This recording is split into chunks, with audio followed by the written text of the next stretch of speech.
জয় গুরু, জয় শ্রী পরমাত্মা। আজ আমরা পবিত্র গণেশ গীতার অষ্টম অধ্যায় বিশ্বরূপ দর্শন যোগ শ্রবণ করব। এই অষ্টম অধ্যায়ে ভগবান শ্রী গণেশ রাজা বরেণ্যকে নিজের বিরাট রূপ অর্থাৎ সেই বিশ্বরূপের দর্শন করাচ্ছেন। তাই আপনারা সকলেই সম্পূর্ণ শ্রদ্ধা ও ভক্তি সহকারে পবিত্র গণেশ গীতার এই পরম দিব্য জ্ঞানকে শ্রবণ করুন আর নিজের এই অনন্ত দুর্লভ মনুষ্য জন্মকে সফল করুন। জয় গুরু। এই অষ্টম অধ্যায়ের প্রথম শ্লোকে রাজা বরেণ্য ভগবান শ্রী গণেশকে জিজ্ঞাসা করছেন, हे भगवान, नारद जी के मुख से मैंने आपकी अनेक विभूतियों का श्रवण किया है। उन्हें मैं जानता हूँ, सब नहीं जानते, क्योंकि संपूर्ण विभूति तो नारद जी भी नहीं जानते। अर्थात राजा बरेण्য भगवान श्री गणेश के जिज्ञासा करছেন, हे भगवान, नारद मुनिर मुख থেকে আমি আপনার অনেক বিভূতির কথাই শ্রবণ করেছি।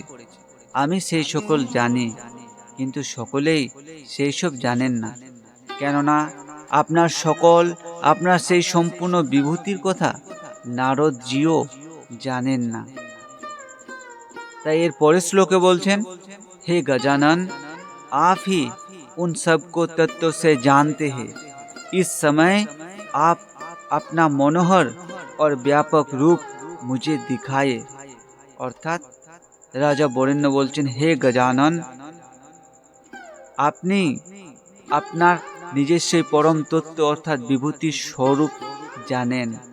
তাই আপনি এই পবিত্র সময়ে আপনার সেই মনোহর, সে ব্যাপক রূপ, সেই বিশ্বরূপ আপনি আমায় কৃপা করে দেখান। শ্রী গজানন উবাচ। তখন ভগবান শ্রী গণেশজি রাজা বরেণ্যকে বললেন, अकेले मुझ में ही तुम यह चराचर संसार देखो और अनेक प्रकार के दिव्य आश्चर्य देखो, जो पूर्व काल में किसी ने नहीं देखे हैं। অর্থাৎ তখন ভগবান শ্রী গণেশজি রাজা বরেণ্যকে বলছেন, একমাত্র আমাতেই এই সম্পূর্ণ জগৎ চরাচর বিশ্ব ব্রহ্মাণ্ডকে দর্শন করো আর অনেক প্রকারের আশ্চর্যজনক বস্তুকে তুমি দেখো, যা পূর্বকালে এই সংসারে আর কেউ কখনোই দেখেননি।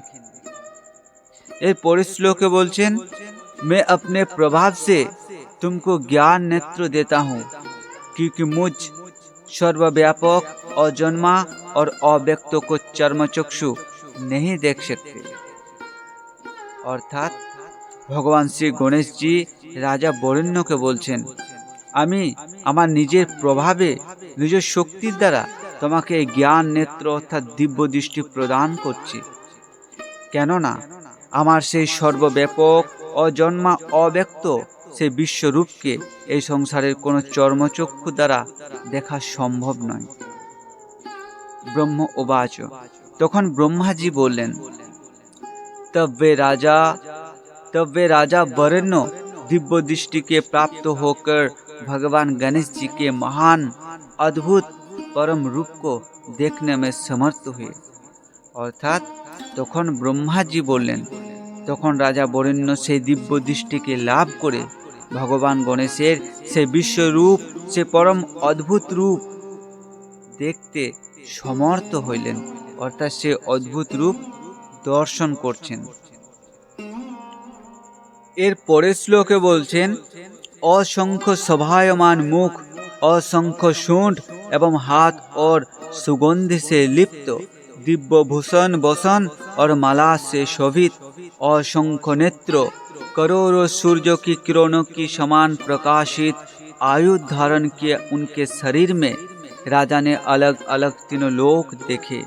অর্থাৎ এর পরের শ্লোকে রাজা বরেণ্য সেই বিশ্বরূপের মধ্যে অসংখ্য সুশোভিত মুখমণ্ডল দর্শন করছেন, অসংখ্য শুণ্ড দর্শন করছেন। সেই বিশ্বরূপ অসংখ্য সুগন্ধি দ্রব্যের দ্বারা লিপ্ত, অসংখ্য দিব্য অলঙ্কারের দ্বারা সুশোভিত। সেই বিশ্বরূপ অসংখ্য বস্ত্র, অসংখ্য সুন্দর মালার দ্বারা শোভিত। সেই বিশ্বরূপে অসংখ্য নেত্র, কোটি কোটি সূর্যের কিরণের সমান প্রকাশিত সেই বিশ্বরূপ। সেই বিশ্বরূপের মধ্যে রাজা বরেণ্য অসংখ্য ত্রিলোককে দর্শন করছেন। এর পরের শ্লোকে राजा बोरेन्य बोलचेन, यह ईश्वर का परम रूप देख प्रणाम करके राजा बोले, हे भगवान, मैं आपकी इस देह में देवता, ऋषिगण और पितरों को देख रहा हूँ। अर्थात एर परेर श्लोके राजा बोरेन्य से ईश्वरेर परम रूप के दंडवत हये प्रणाम करे बोलछेन, हे भगवान, आमी आपनार এই বিশ্বরূপ এই দেহের মধ্যে দেবতা, ঋষিগণ আর পিতৃপুরুষদের দর্শন করছি। এর পরের শ্লোকে বলছেন, হে বিভো, मैं 7 पाताल, 7 समुद्र, 7 द्वीप, 7 पर्वत, 7 महर्षि और अनेक पदार्थों के समूह देख रहा हूँ।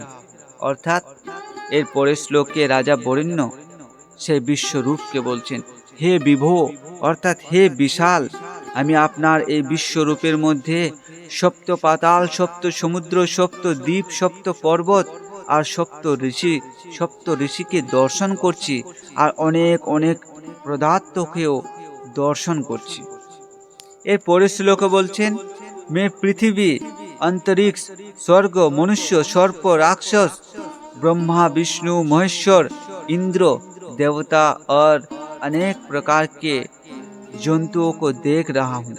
अर्थात राजा बोरेन्य बोलছেন, হে প্রভু, আমি আপনার এই বিশ্বরূপের মধ্যে পৃথিবী, অন্তরিক্ষ, স্বর্গ, মনুষ্য, সর্প, রাক্ষস, ব্রহ্মা, বিষ্ণু, মহেশ্বর, ইন্দ্র, দেবতা আর অনেক প্রকারের জীবজন্তুকে এই বিশ্বরূপের মধ্যে দর্শন করছি। এর পরের শ্লোকে বলছেন, मैं अनादि, अनंत, लोकादि, अनंत भुजा और सिरों से युक्त तथा जलते हुए अग्नि के समान प्रकाशमान अप्रमेय पुरातन आपको देख रहा हूँ। अर्थात राजा बोरेन्य बोलছেন, हे प्रभु, আমি সে অনাদি, অনন্ত, অনন্ত লোকের স্বামী, অনন্ত ভুজা और অনন্ত মস্তক যুক্ত, জ্বলতে থাকা অগ্নির সমান প্রকাশমান অপ্রমেয় পুরাতন সে বিশ্বরূপকে আমি দর্শন করছি।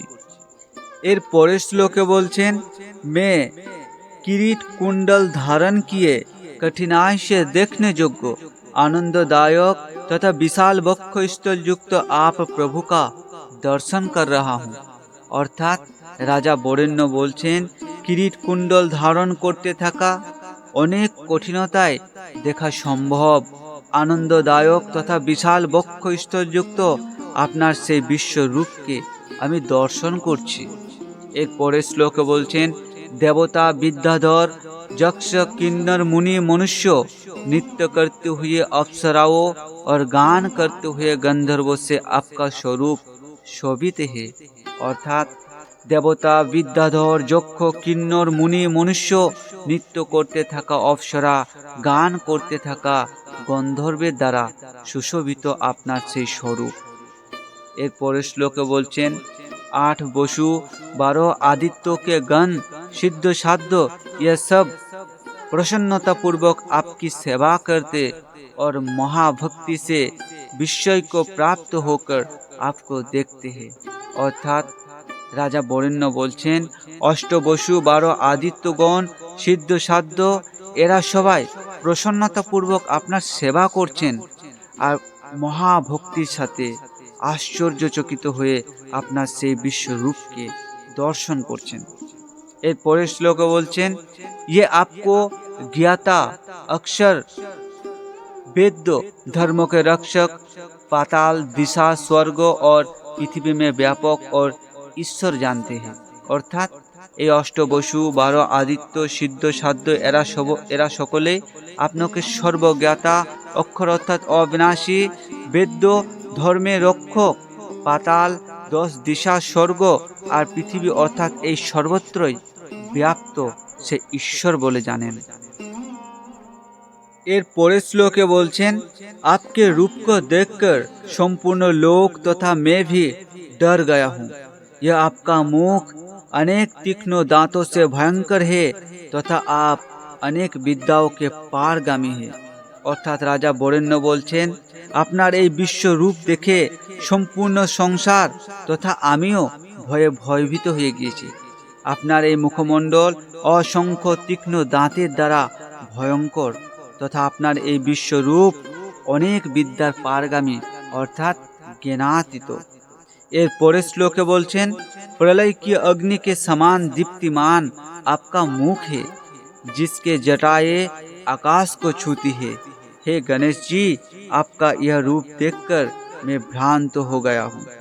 অর্থাৎ রাজা বরেণ্য বলছেন, প্রলয়ে অগ্নির সমান জ্বলন্ত আপনার সেই মুখমণ্ডল, যাহার জটা আকাশকে যেন ছুঁয়ে আছে।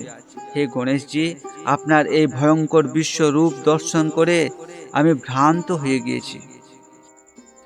এর পরের শ্লোকে বলছেন, देवता मनुष्य नागादि और खग तुम्हारे उदर में शयन करते हैं। वे अनेक जनियों को भोग कर अंत में आप में ही उसी प्रकार प्रवेश करते हैं जैसे सागर से उत्पन्न हुए मेघ के जलबिंदु फिर उसमें लीन होते हैं। অর্থাৎ রাজা বরেণ্য বলছেন, দেবতা মনুষ্য নাগাদি সকলেই আপনার উদর অর্থাৎ পেটের মধ্যে শয়ন করে থাকেন, শুয়ে থাকেন।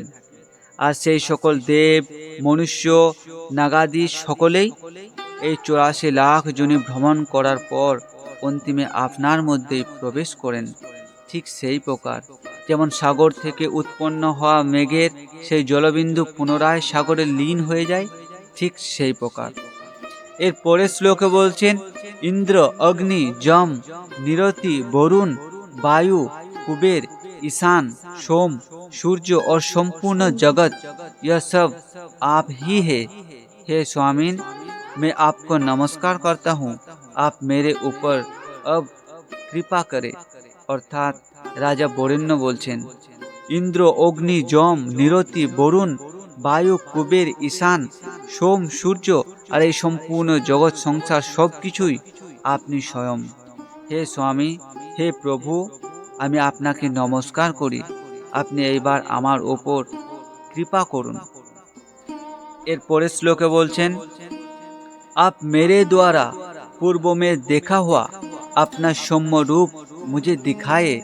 हे भुवन, अपनी इच्छा से लीला करने वाले आपकी लीला को कौन जान सकता है। অর্থাৎ রাজা বরেণ্য সেই বিশ্বরূপ ভগবান শ্রী গণেশের কাছে হাত জোর করে প্রার্থনা করে বলছেন, হে প্রভু, আমি আপনার সেই সৌম্য রূপ পূর্বে যে রূপে দর্শন করেছিলাম, আপনি সেই রূপ ধারণ করে আমায় সেই সৌম্য রূপ এখন দেখান। হে ভুবন অর্থাৎ হে ভুবনেশ্বর, আপনি আপনি আপনার নিজের ইচ্ছাতেই লীলা করেন, তাই আপনার লীলা এই সংসারের কেই বা জানতে পারেন। এর পরের শ্লোকে বলছেন, आपकी कृपा से मैंने इस प्रकार का ऐश्वर्यशाली रूप देखा क्योंकि आपने प्रसन्न होकर मुझे ज्ञान चक्षु दिए थे। অর্থাৎ রাজা বরেণ্য বলছেন, হে প্রভু, আপনার কৃপাতেই আমি আপনার সেই পরম ঐশ্বর্যশালী রূপকে দর্শন করলাম, কেননা আপনি আমার উপর প্রসন্ন হয়ে কৃপা করে সেই জ্ঞান চক্ষু প্রদান করেছিলেন। শ্রী গজানন উবাচ, তখন ভগবান শ্রী গণেশজি বললেন, हे महाबाहु, जोग न करने वाले इस मेरे रूप का कभी भी दर्शन नहीं पाते। सनकादि तथा नारदादि मेरे अनुग्रह से इस स्वरूप का दर्शन करते हैं। অর্থাৎ ভগবান শ্রী গণেশজি রাজা বরেণ্যকে বলছেন, হে মহাবাহু, যে ব্যক্তিরা যোগের আচরণ করেন না সে ব্যক্তিরা কখনোই আমার এই বিশ্বরূপের দর্শন লাভ করতে পারেন না। সনকাদি তথা নারদাদি আমার অনুগ্রহ অর্থাৎ আমার কৃপাতেই এই বিশ্বরূপ এই পরম রূপের দর্শন করেন। এর পরের শ্লোকে বলছেন, चारों वेदों के अर्थों के तत्व को जानने वाले, संपूर्ण शास्त्र में कुशल, योग्य दान और तप करने वाले भी मेरे रूप को नहीं जान पाते। অর্থাৎ ভগবান শ্রী গণেশজি বলছেন, যদি কোনো ব্যক্তি চারো বেদের জ্ঞাতাও হয়ে যান, যদি কোনো ব্যক্তি সম্পূর্ণ শাস্ত্রীয় কুশল অর্থাৎ পণ্ডিত হয়ে যান, যদি কোনো ব্যক্তি যোগ্য দান এবং তপস্যাতে লীন থাকেন, সেরকম ব্যক্তিরাও আমার এই বিশ্বরূপকে কখনোই জানতে পারেন না। এর পরের শ্লোকে বলছেন, मैं भक्ति भाव से जानने दिखने प्राप्त होने योग्य हूँ।